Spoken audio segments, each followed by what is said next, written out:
राम राम भावांनो, माऊली दादा आज या बारक्याला काही कुस्तीचे डाव शिकवित होता. बारक्या काही त्याचं ऐकत नव्हतं म्हणून लय रेटे खात होता. बारक्या म्हणला, थांब माऊली दादा, आता तुला मी काही गोष्टी वाचून दाखवतो, काही शब्द वाचून दाखवतो. तर भावांनो, प्लॅनिंग असं झालं, आज करायची होती पार्टी. मग हे म्हणले, चल तू आज तू कोंबडा घे, आपण जाऊ आज पार्टी करायला. तर मित्रांनो, कोंबडा हाती लागत नव्हता. कोंबडा पकडायला आम्ही 4-5 जण होतो. शेवटी कोंबड्याला गोट्यामध्ये घातला आणि ही येडे दोघं नुसतेच इकडून इकडून घाबरत होते, लुटूपुटू करायचे. शेवटी कोंबडा मला धरावा लागला भावांनो. मग मास्तर माऊली नियोजन सांगत होते कुठं जायचं. मग आम्ही प्लॅनिंग केला, आज इकडं चिखली घाटाकडे जायचं, इकडं सायंताराला निघलो मित्रांनो. इथं सुरेगावच्या वड्याला इतकं डायरेक्ट यमराजाचं दर्शन झालं. यमराजाचं दर्शन म्हणजे इतकं पाणी चालू होतं ना, वरून इतकं मोठं खोड येऊन पडलं होतं ना. एवढं मोठं बाहुबलीमध्ये खोड नव्हतं मित्रांनो, एवढं मोठं खोड येऊन पडलं.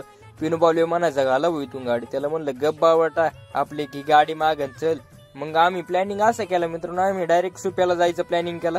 वाळवण्यात गेलो, कोंबडा कापून घेतला. ते दुकानदार दादा म्हणलं, ए बाबा, एवढं मोठं कोंबडा शिजन का आज?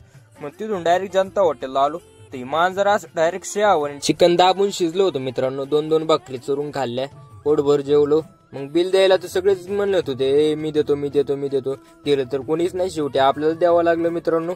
मग काय, चला म्हणलं आता घरी चला, पावसा पाण्याचं वातावरण झालंय ना, तर घरी पण न जाता यायचं, इथं झोपावं लागेल. मग काय